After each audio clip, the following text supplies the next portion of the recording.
So basically, Vikram, I think the IBM urban legend had it that you kind of moved to Taliho. Your love for all of this started when you actually went on this assignment to France, and then you suddenly developed this great love for wine. And then when you came back, you decided to throw away everything and jump into Taliho. So, I mean, as an origin story, and what is the origin of Taliho? Well, that's a great urban myth, Samir, and I've never heard that before.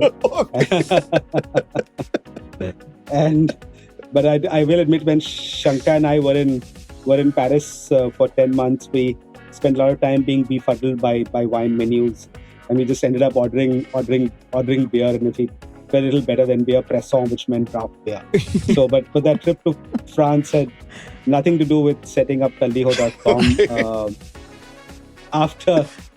After coming back, a friend of mine and I, my wife, his brother, we were sitting around a table in Basant Lok in Delhi, drinking some nice Bushmills Irish whiskey, and I wasn't particularly excited what I was doing at work since I was back from France. And we thought, what can we do? What can we do to something different from our work? Not as an alternate career or vocation, but just something as a hobby, so to speak. So the internet was new and subversive at that time, 98, 99, and we thought just the right platform to embrace something as radical as alcohol. So, and we said, what should we call it? My wife said Tulleeho. Something struck in my head, and I said Taliho. And because the name was catchy, we felt the morning after, otherwise most of these dreams die the next morning. The morning after, we said we would actually do something about it. And we began that particular journey to set the website up and go out and review bars. Yeah. Nice. Early days. There is so much which is happening with cocktails. That's the more fun piece of alcohol, right? But typically in a bar, how much cocktail sells versus how much just the base drink sells? Just out of curiosity, what sells more? If it's a cocktail bar, then definitely 70-80% is cocktails, no doubt about it. Okay. Cocktail bars do a hell of a lot of cocktails.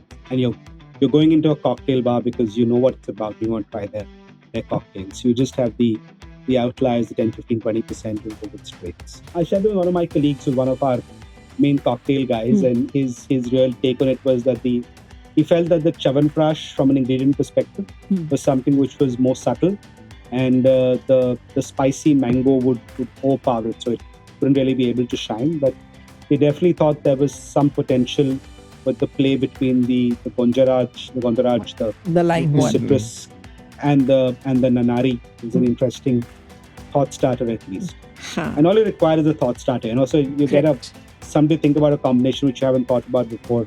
It can spark things in your mind. Fantastic. We have to try at least we call. So for our viewers, we created 2 recipes. I'm going to try these at home. Lovely. But did you think that the edible camphor works? Because I thought the camphor is a fantastic note to have, but I wasn't sure whether it works or not. That was a little bit of my touch. Sorry, I just love the smell of camphor. That wasn't I AI. have no idea actually. I have no idea. How many And we bar wrote up our menus did you experiences. need that you had to steal all of them? No, not all the menus in the bar. I meant one menu for One each menu bar for every bar. Yeah, then they would miss them. Bar by bar. Yeah. So we began writing up our experiences, and neither my partner or I came from an alcohol beverage background or a hospitality background. We had absolutely very little idea what we were writing about, and that tone, I think, appealed to the reader because it was conversational. We weren't talking down to anybody. If we didn't like a bar because we got stuck on a flyover in Mumbai during rush hour traffic, then we might have savaged the bar for no reason, which to the bar's debit, so to speak.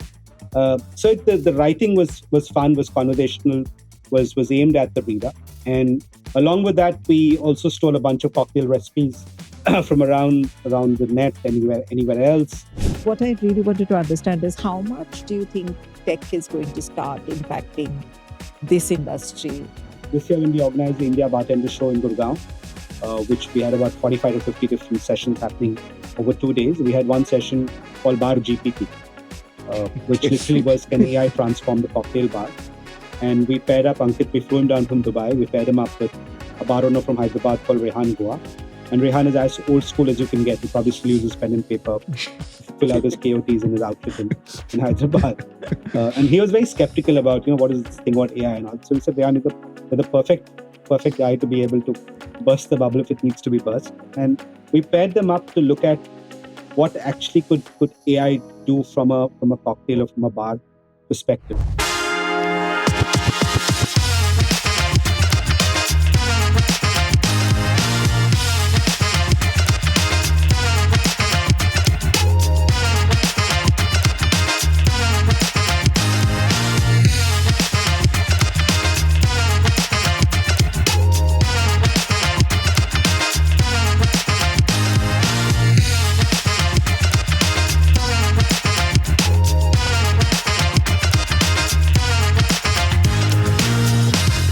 Vikram, welcome to Three Techies Banter. And I thought we would start off with a quick rapid fire round with you, which is just a series of fun questions to get you to get to know us and how we really do this tech podcast, because it's always about fun.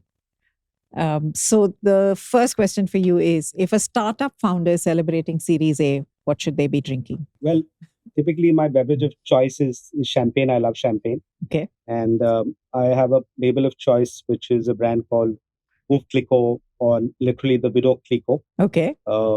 And there is a top-end label within the family called La Grande Dame, because essentially it celebrates Madame Clicquot, who resurrected that particular champagne house. Correct. And I think that's something great for them to be drinking. Okay, fine. Plus, Clicquot was one of our very early clients at Taliho.com.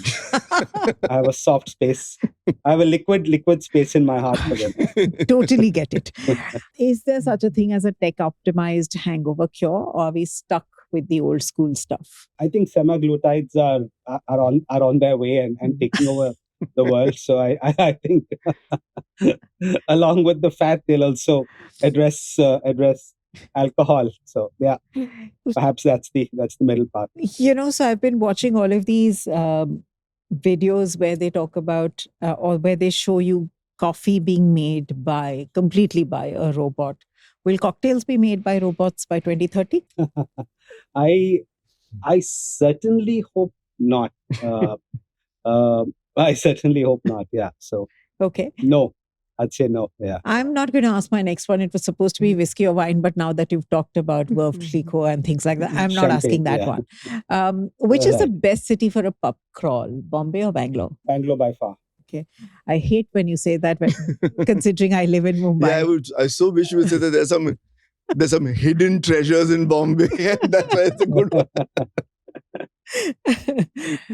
Old-fashioned or Negroni? The Negroni anytime. Thank God. I was so worried you would say old-fashioned, and Negroni is my favorite. One gadget every bartender must have at home. I think a vacuum, essentially something to preserve that bottle of wine once you open it and suck the air out. Something more interesting beyond wine. We need something beyond wine. Then a peg measure. I should have actually said one modern piece of gadget rather than just the peg measure. Okay, anyway. What's your favorite piece of retro tech? Well, I don't exactly know what retro tech is, but I'd say a mallet and an ice bag. Okay. Okay, that's very handy. There isn't much. Yeah. Isn't much retro tech in the bar industry. Absolutely, multi-use. So I have to tell you, I went and bought this. So one of the things that I find difficult to do is all those layered drinks, especially when you have to layer shots and things like that. So when I was traveling, I got one which allows you to, it's like a funnel, and it allows you to pour it in a way. So you line it up in the funnel, and then you just press it down and everything settles beautifully. Doesn't work all the time, but most of the times I manage to get it right. It's quite fun. I like stuff like that coming out, which makes our lives easy. I see I'm in the presence of some fancy drinkers. Not fancy, just people who like to experiment. and Maybe Pitchman layer would their like to drink shots. something like that. I love the layered shots. Sorry, my favorites. I mean, I love my layered shots. So, from all the fun stuff, Samiran will jump into the more serious stuff. No. So, basically, Vikram, I think the IBM urban legend had it that you kind of moved to Taliho, or your love for all of this started when you actually went on this assignment to France, and then you suddenly developed this great love for wine. And then when you came back, you decided to throw away everything and jump into Taliho. So, I mean, as an origin story, and what is the origin of Taliho? Well, that's a great urban myth, Samir, and I've never heard that before. But I will admit, when Shankar and I were in Paris for 10 months, we spent a lot of time being befuddled by wine menus, and we just ended up ordering beer, and if we very little better than beer, Presson, which meant draft beer. So, but that trip to France had nothing to do with setting up Taliho.com. After coming back, a friend of mine and I, my wife, his brother, we were sitting around a table in Basant Lok in Delhi, drinking some nice Bushmills Irish whiskey, and I wasn't particularly excited what I was doing at work since I was back from France. And we thought, what can we do? What can we do to something different from our work? Not as an alternate career or a vocation, but just something as a hobby, so to speak. And we felt that alcohol was a taboo subject, wasn't being talked about at all from any perspective in any platform. And this was 1999, so the news media, which primarily was a major form of information, didn't talk about alcohol or bars or cocktails or wine in any form or shape. So we thought, why don't we review bars? Just get that information out to people who would like to know where to go out for a drink, in which city they're in.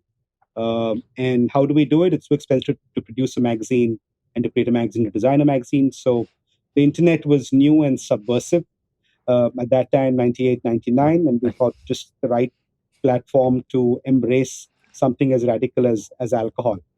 So, and we said, what should we call it? My wife said Tali, something struck in my head, and I said Taliho. And because the name was catchy, we felt the morning after, otherwise most of these dreams die the next morning. The morning after, we said we would actually do something about it, and we began that particular journey to set the website up and go out and review bars. Yeah, Nice. So early days. Interesting.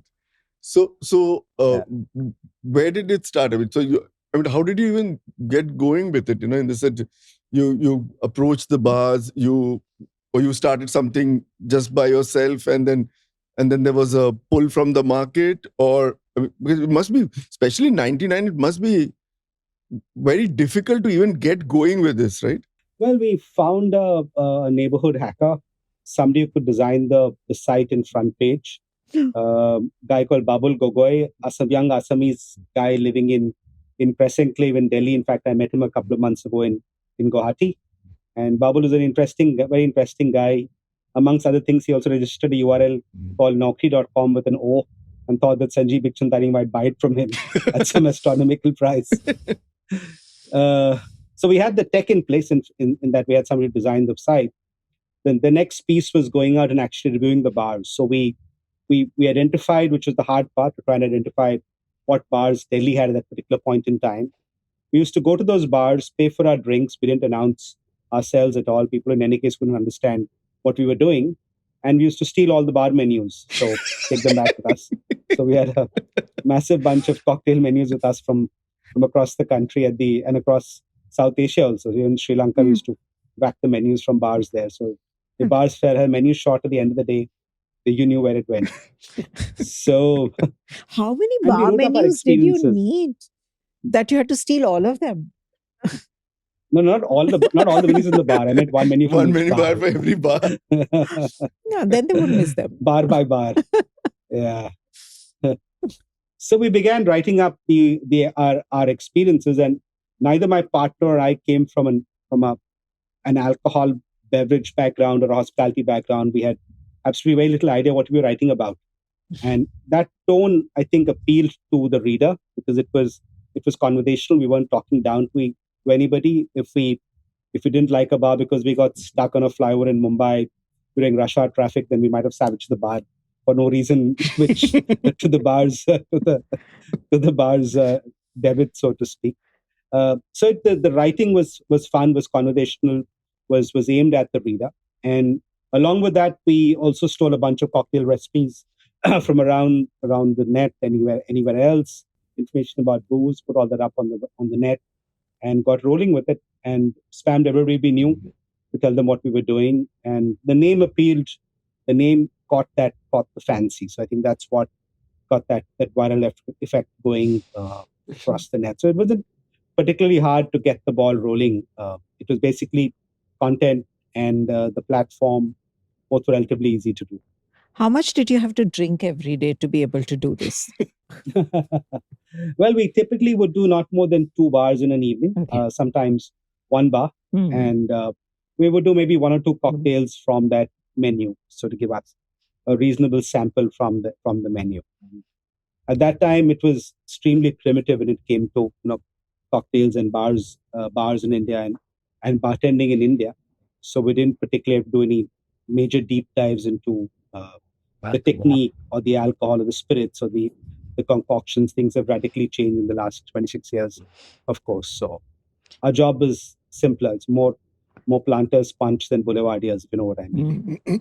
So that's an interesting one. That did you drink the same alcohol or the cocktails at each bar and then compare, or you kind of took the trouble to kind of find new cocktails wherever you went? No, we looked for things which are interesting. So typically, most bars would have some classic cocktails on the menu, plus they'd have some of their signatures. We got to get a fair sample of both. How did their Mai Tai work?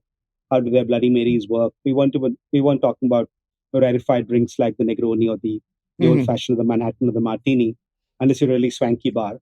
But keep it simple. Let them allow us to try drinks which hopefully they could do reasonable justice to from a drink quality and ingredient perspective. And what were the parameters on what you were judging them? So I just want to know what were those 5 things on which you went tick, like the judges do nowadays? Presentation, taste, how it looks, etc., etc. What were your parameters? Well, we didn't really have a checklist which we were ticking things off. Our main parameter essentially was the visual appeal of the drink. How did it look, etc. So on and so forth. The other was definitely how it tasted. So, and it will give us a hangover the next morning or not. So we kept it reasonably simple from a review perspective. From there to now, 1999 to today, if you had to start this all over again, what would you change? Or what would you do new? I wouldn't go there at all.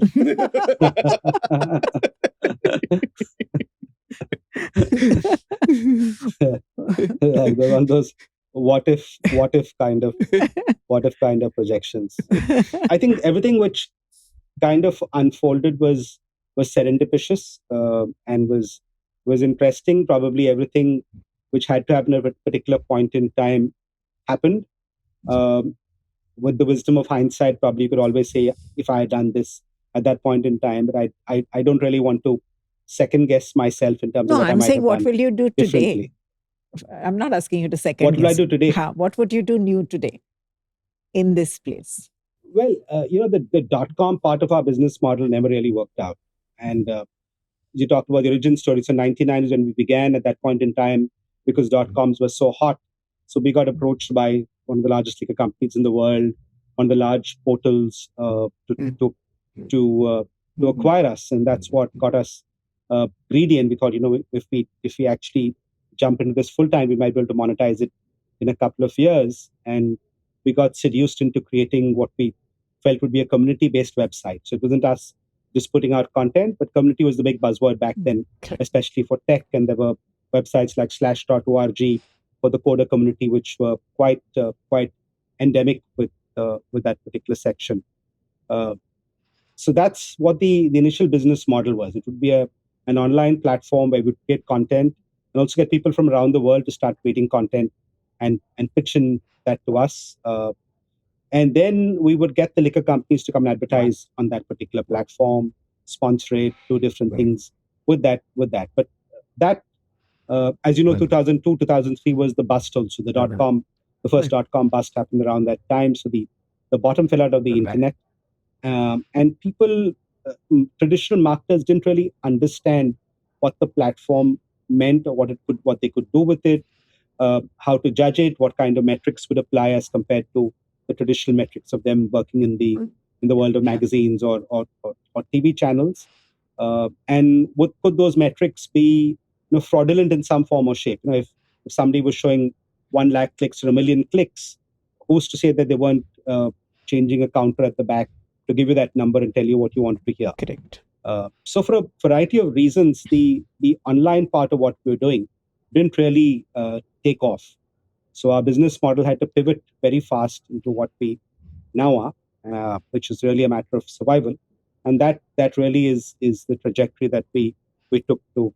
It began as a .com, but the business model, our raison d'être, as they say, was the website, but that wasn't the way we survived. So, so I probably wouldn't begin a .com now if I was to do it over again. Yeah. So it's so strange Have a that different business. the way to do this business seems to be more traditional in a world where everyone's thinking that we should go tech, and where reach is everything and eyeballs is everything. So you kind of find that counterintuitive, or is the business such that this feet on street and face to face is a better way to do this? Well, I'm talking 25 years ago, and these were very nascent years for the alcohol industry, for the bar industry, for the hospitality industry. People didn't really know how to market alcohol in that sense. So that journey was not something which could be fast tracked by saying I'll give you eyeballs and website. Marketing alcohol essentially is about liquid on lips. You need to find a way to get consumers to taste the liquid. You need to find a way to get bartenders to advocate that liquid. And that was pretty much the marketing playbook that we chalked out in those early days of our company.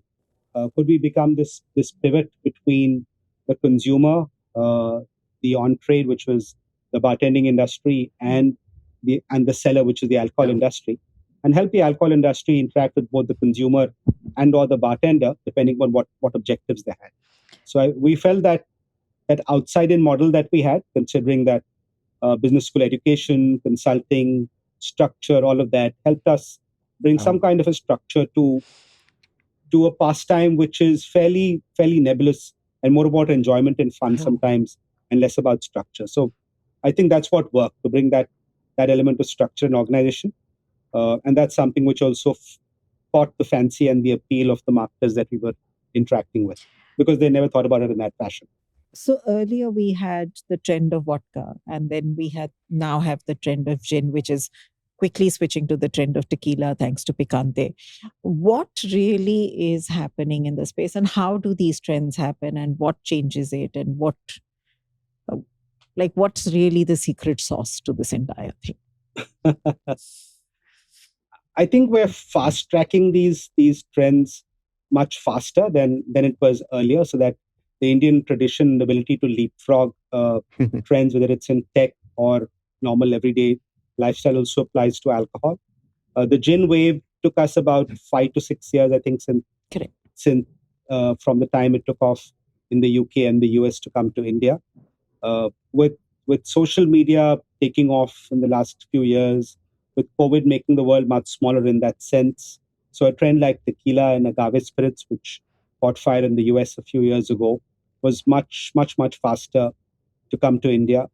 Plus, of course, companies see India as the next big frontier from an alcobev perspective. So a lot of eyes are on India from all the multinationals' perspective, and everybody's focused very much on building out categories like this, which might be seeing a dip in demand in other parts of India. So there's far more of it to allocate to the Indian market. We've always been a whiskey country, right? Thanks to the fact that men only want to drink whiskey in this country. But I was quite fascinated to see a lot of men actually accepting gin as an alternative, even if it was for a day drink and not really at night. Or at night, they would have that one gin and then move to whiskey. What I'm just trying to understand that, in a market which is so intense about whiskey, how do these new trends uh, take place? And how does a company work with the consumer? Because otherwise it's all about whiskey, and it doesn't matter which whiskey, but it's all about whiskey. We saw the single malt wave in between. So I'm just trying to figure, how does a company like yours understand? And I come from a research background, so this is why the question. How do you track trends? How do you track consumers? What the shifts are? What's changing in order to be able to recommend what next? I mean, we are out there pretty much in the market every day. We, by virtue of the position that we currently have, we are interacting with beverage companies pretty much every day in some form or shape, meetings, workshops, etc. We are interacting with bartenders and bar owners all the time, as well as, of course, with the consumer now and then. So we have a pretty reasonably acute sense of where things are moving. We would see a couple of bar menus every day, so we know what spirits are trending from an alcohol perspective, what's coming up, what's important from because the bar owner, the bartender, essentially is doing something which is a reflection of also consumer demand and consumer appeal. Correct. And they know the consumer is going towards agave spirits and they're going towards tequila, so they need to ensure their bars are well stocked to meet that particular demand. It's not something that they're forcing down the consumers through. And likewise, the beverage industry is putting all their might behind spirits like tequila, agave spirits, so to speak. So these trends are reasonably easy to track or to understand from the position that we're in terms of the intersection of what was happening in this particular landscape. And even though, as you mentioned, India is a whiskey country and is a very much a dark spirits country, there is a space for all kinds of spirits. I think what the consumer and what the bars and alcobev companies are seeing is that the younger consumer is looking for different things to drink. So brands are also very much made in the on-trade and in bars. And in the on-trade, a lot of younger consumer is now ordering tequila or a nice rarefied brand of tequila. They don't necessarily want to drink something which possibly older people drink or their parents used to drink, or even if it's whiskey, what's newer on the whiskey block. Maybe it's Irish whiskey, maybe it's Japanese whiskey. So every brand is trying to fit in that self-image of the consumer. So even if it's a brand which is 2 centuries old or 3 centuries old, they want to ensure that they stay relevant to their consumer audience. And even if they might not be as sexy perhaps as a tequila brand, but they have a timeless element to it, and that badge value that they have is something that appeals to the consumer, because it's all about seeing what somebody is drinking, which is very, very important in the alcohol industry. And what's bringing this whole shift of all these various Indian brands creating some amazing alcohol in the country? I mean, gin was, I think a lot of Goan gins, and now you have all of the other gins, which is from Kumaon and all those different regions which are coming in. You have all of the fantastic whiskeys, which we never used to be able to make earlier. Suddenly, we've started creating some amazing whiskeys which are getting rated around the world. What's brought that shift where we are getting so much of Indian branded alcohol? What has brought that change? Well, I won't even go into whiskey, because the whiskey story, the Indian single malt story, is very well trodden and very well recounted. It's an amazing story. It's continuing to play out. I was at the Inri distillery last week, in fact, visiting their experience center. They're doing nearly 2 lakh cases of single malt a year, which is a phenomenal number. Phenomenal. So I think the big wake up moment for Indian alcohol happened about 10 years ago, when Anand Virmani and Vaibhav Singh were sitting at Perch in New Delhi, looking at their bar counter and trying to identify a gin that they could use for a nice gin and tonic, and they couldn't find anything affordable at the back of their bar. That's the bar which they They co-founded. So they thought, let's create a gin of our own. So the creation of Greater Than is what sparked the 1,000 Correct. brands from there. That's which literally launched 1,000 ships. Because it was, if they had screwed up in what they had done in the creation of Greater Than, possibly we wouldn't be at this point now.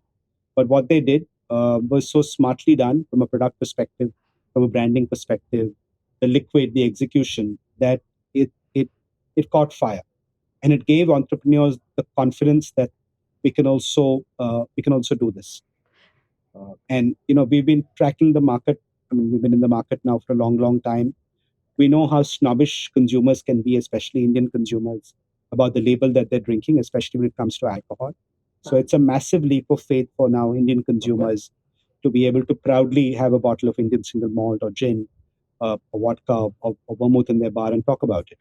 How difficult is it for somebody to launch their own brand of alcohol in this country? And this purely because Samiran has been pushing me and talking to me about launching a brand of alcohol for ourselves. I was going to ask the same thing, because we kind of landed up doing really weird things, like including this podcast. Then we kind of wrote a book, and we've done some strange things. And in continuation of that strangeness, we actually thought we'll actually launch our own gin or something. So in fact, that was going to be my question, that, how do we even, should we do it? How should we do it? And what should we do? Like, this is taking free advice on a public platform. It's well, the entry barriers to actually creating or to do this are fairly low, because the Goa model is now something that is rampant. It's essentially primarily a cuckoo model. You don't have to have your own distillery. You go into Goa, you find someone who has a pot still, some bottling capacity, you tie up with them. So the production part has a low barrier of entry, so to speak. But it's extremely difficult in that to launch your own brand from fundraising, which is the big one, because you need to ensure that you have a large enough friends and family pool who will back you blindly. Correct. Till you get enough product in the market to get the Series A funding. The Series A funding, yeah. And the recipe needs to have reason to exist. So there are so many recipes which have been born and have died out because they have no thought behind them. They were just me to product. So the recipe vision, what you have in mind, needs to be very carefully thought through, and then it could take anywhere from 6 months to 9 months to 12 months just to perfect that recipe. There are brands of gin which have experimented with 100 botanicals before zeroing in on 10 botanicals. So distilling each of them painfully, seeing how each of them react with each other, what kind of proportions of each work together. So it's a very slow and painstaking process if you want to create a recipe which is very distinct. Oh, interesting. That's the gin story, which has so many botanicals to deal with. What if you did something else? What if it's a rum story or another story? Does it change, or does it remain as just good? Some liqueur or like a coffee martini or something? Well, it's all about the recipe, so you need to just ensure you get the recipe right. So okay, that was just on the off. We don't let go of chances, Vikram, if you know us. Sure. I'll send the bill. I'll let you know. Absolutely, no problem at all. What I really wanted to understand is, how much do you think tech is going to start impacting this industry as much as, because it's impacting all industries, and industries that we never thought tech would impact have been impacted by technology. How much do you think the world of alcohol is going to get impacted with technology? So, I mean, just to kind of give you a follow-up, is that, in things like, I don't know, protein discovery and all that, so people keep on, there are many more iterations and stuff like that you can do. So is that also something you will see in, I don't know, the base cocktail creation, or even the base alcohol and the cocktail creation? Because now, in theory, you can generate as many cocktail recipes as you really want.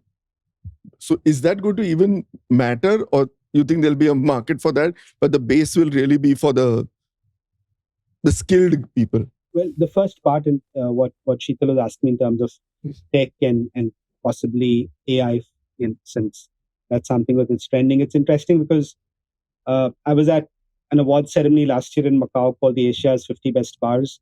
It celebrates the top 50 bars in Asia, and I met a guy there who's passionate about alcohol and cocktails. He's traveled to 98 of the world's top 100 bars and 97 of Asia's top 100 bars. But he's a principal in McKinsey's AI practice based in Dubai, and his name is Ankit Fadia, also India's youngest ethical hacker, written a ton of books about hacking. And that particular cross section of what Ankit occupies, because he loves cocktails and drinking and bars, plus he's in AI, sparked the thought in my head. So this year when we organized the India Bartender Show in Gurgaon, which we had about 45 to 50 different sessions happening over 2 days, we had one session called Bar GPT, which literally was, can AI transform the cocktail bar? And we paired up Ankit. We flew him down from Dubai. We paired him up with a bar owner from Hyderabad called Rehan Goa. And Rehan is as old school as you can get. He probably still uses pen and paper, fill out his KOTs in his Outlook in Hyderabad.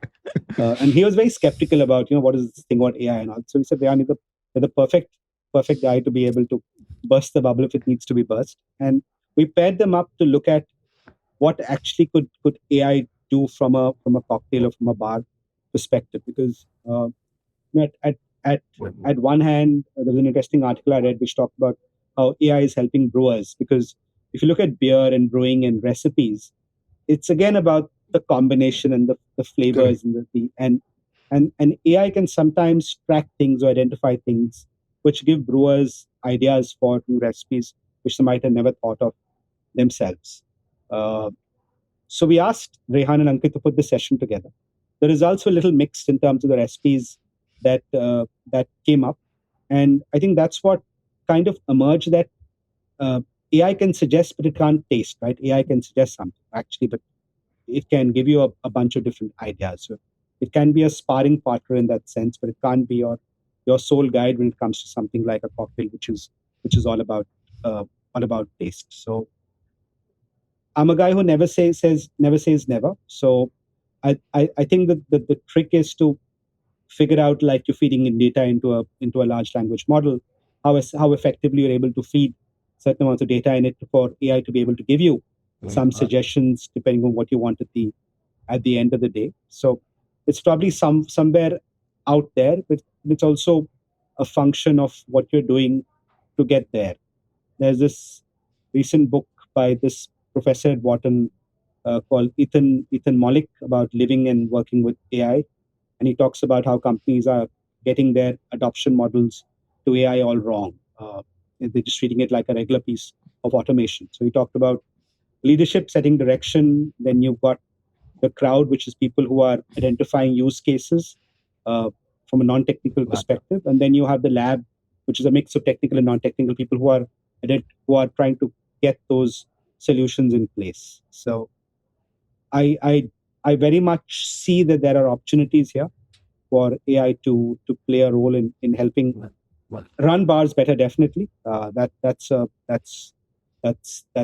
no-brainer. We in fact had a webinar last week on how AI can help transform liquor retail. So we've begun thinking about these things, and hopefully we'll get to see them sometime soon. So on this AI generated recipes, we sent you 2 recipes, fully AI generated. Like I said, we hallucinated them. And I do want to get your sense on what did you think of those? Do you think they might work? It didn't go very So off. I passed them through.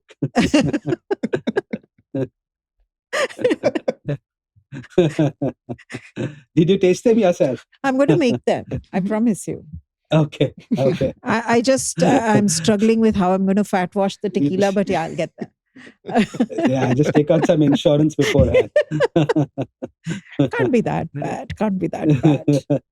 I shared with one of my colleagues who's one of our main cocktail guys, and his real take on it was that he felt that the Chyawanprash from an ingredient perspective was something which was more subtle, and the spicy mango would overpower it, so it wouldn't really be able to shine. But he definitely thought there was some potential but the play between the Gondaraj, The lime the one. citrus, and the Nanari is an interesting thought starter at least. Huh. And all you require is a thought starter. So you get Correct. somebody think about a combination which you haven't thought about before. It can spark things in your mind.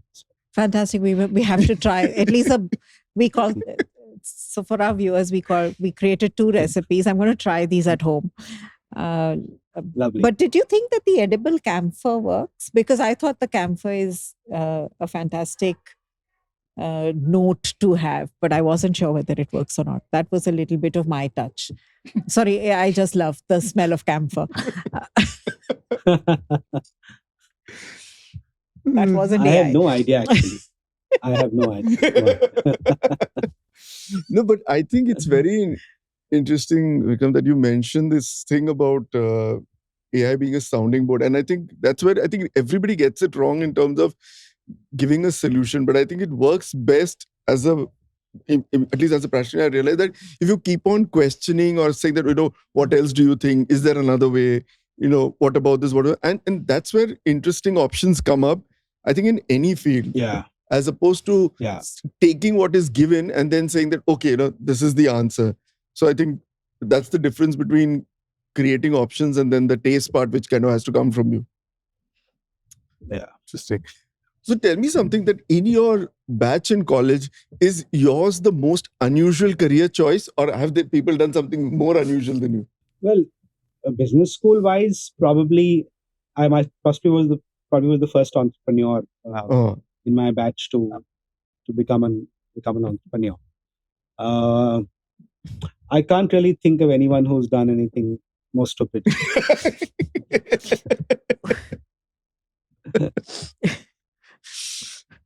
I mean, I used to always marvel at the fact it was so early on and stayed with it, So, people take a jump and then they said, oops, I got to pay EMIs, and then they quickly jump back into the regular. But, doing something way back in 99 and staying all this way, I mean, that really takes courage or stupidity. One of the two. What, in today's day and age, what would it take to succeed in the space of alcohol?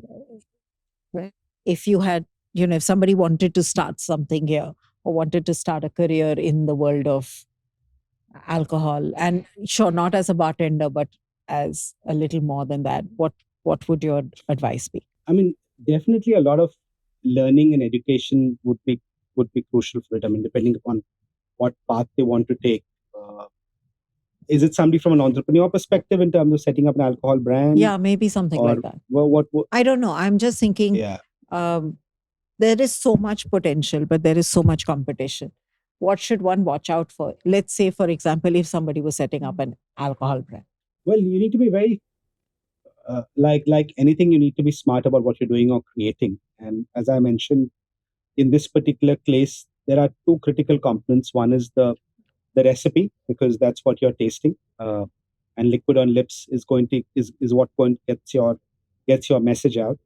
2 is the branding and packaging, so the name, the bottle, the label, all of that has to be really catchy. And 3 is you need to be smart from what product category you're occupying, because you can't really afford to be in a category where you're taking on one of the multinationals or the large Indian mid-sized companies head on. Need to play that game very intelligently. So definitely don't go into that territory at all, unless you've got really, really deep pockets. Interesting. Okay. Sorry, I have to ask this. There is so much which is happening with cocktails. That's the more fun piece of alcohol, right? But typically in a bar, how much cocktail sells versus how much just the base drink sells, just out of curiosity? What sells more? If it's a cocktail bar, then definitely 70-80% is cocktails, no doubt about that. Okay. Cocktail bars do a hell of a lot of cocktails. And you're going into a cocktail bar because you know what it's about. You want to try their cocktails. You just have the outliers, the 10, 15, 20% will go with spirits. Sure. But typically, the bars in India are not really designed as cocktail bars. They're just designed. I mean, What happens there is what I want to kind of Well, understand. not really. I think. I mean, we run 30 Best Bars India, which is now we've run 6 editions. We began it because we saw the way bars were evolving, the amazing work that was happening. So we look at about 50, 60 bars in India. They're very, very, even more actually. They're very cocktail focused Okay. and very cocktail centric. The way they're set up, the ingredients, the people they hire, everything is about the cocktail. The menu, the concept, which is there, the thematic. You go in and you look at the menus, which I would love to steal now. It's all centered around the cocktail. Look at what people are ordering, that pace and velocity of the drinks going out. Yeah. Sit at any bar counter, Okay. whether it's Americano or wherever you Mm. are, and just look at what's happening there. Yeah. So it speaks volumes for how trends have changed. And that's why most spirit brands also now want to ensure they're in that cocktail territory, because if they're just seen as something which services a straight request, then they're no longer sexy Mhm. from that perspective. They need to don the cocktail umbrella, so to speak, to be able to get that little bit of edginess from a brand perspective. Yeah, they can't afford to play in the straight Okay. territory. Looking into the future, the Gen Z seems to be avoiding alcohol. At least the younger ones are becoming a lot more conscious about having alcohol. There's a lot of the zero beers and all of that. Yeah. Where do you see that trend? Do you think that health and the focus on health and all of that is going to impact the alcohol industry? Or is stress just going to kill us all in any which ways? We'll all hit the bottle as we grow older, whether we're Gen Z or otherwise.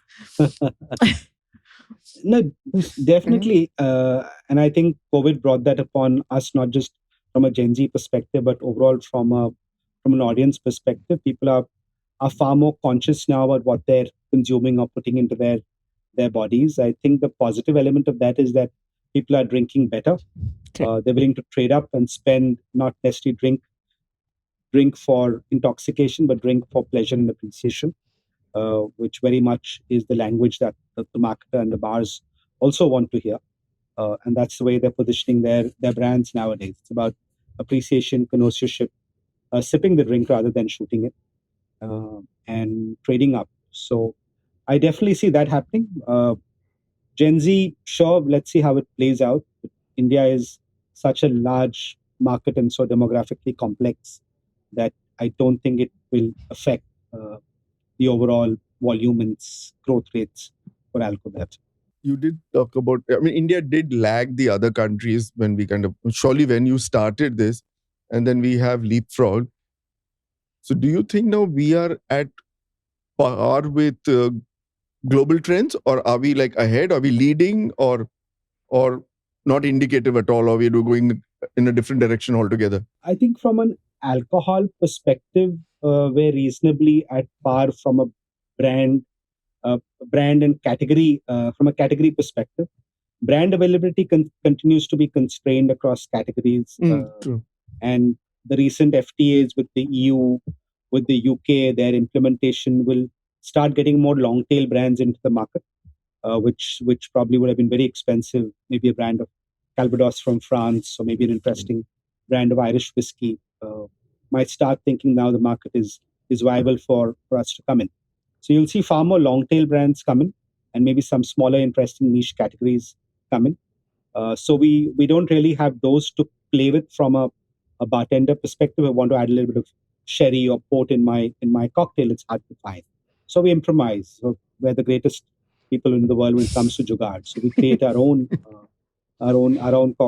concoctions. We delve into our own backyard from an ingredient perspective. We have far more confidence now in our own ingredient cellar than we had before. Earlier, there was far more moaning and groaning about not having particular ingredients or alcohol. We've learned to live with that. And if you look at some major alcohol brands in important categories, a lot of botanicals are sourced from India. Okay. So that's something that even Indian brands are realizing too, which are creating, as you mentioned, the recipe is crucial. So their strength is the fact that they're able to create gin recipes or rum or vodka with ingredients that are local, and which are palate forward from an Indian consumer perspective. Well, the last question, we've kept you here for quite a bit. The last question is really on the sustainability piece, because this is a category which has huge amounts of consumption of water and things like that. Just want to understand from a sustainability and ESG piece, where is this industry headed? I think in certain cases, there's the cost pressures which are coming into play, especially recently with the Gulf crisis. So supply chains when it comes to, say, glass and aluminium for the beer industry are getting quite tight. So costs are increasing both from a raw material perspective as well as from a transportation perspective. So I'm hoping that causes a shift towards draft beer from packaged beer. I love draft beer myself. Selfishly, I'm hoping that that's something that will materialize, at least from a sustainability perspective. We definitely have seen brands do different things. So they've scrap mono cartons, for example. Correct. In most of the regular segment brands, there are no outer packaging for these brands. Distilleries are large consumers of water. So some brands like Diageo has a distillery in Alvar where they make Godawan single malt. They are part of the Alliance for Water Stewardship, I think, from a water conservation standpoint. So I definitely think that there is an understanding of the milieu that they operate in and the need to ensure that they are sensitive and give back to their environment from whatever shape or cause it takes. But this is an industry which is also about brand value and badge value. So perhaps it might be more economical to have a 5-liter Tetra Pak of something behind the bar, but that the consumer wants to see that familiar label. It could work with well brands back in the for pouring drinks, but it's not something which will work very easily with more image-led brands. Yeah. Okay. That's an interesting one. Yeah, totally. Thank you so much, Vikram, for being on this Pleasure. show with us. So much to learn from you. And we hope we get a chance to launch our own brand. We'll call you up that was for our secret advice agenda anyway. separately. The name Taliho is taken. That wasn't the agenda anyways. But thank you so much once again. Wonderful Thanks a having lot. this chat with you. Pleasure. Thank you. Thanks. Thank you, Sheetal. Bye. Thanks, Amiran. Thanks a lot. Bye. Bye.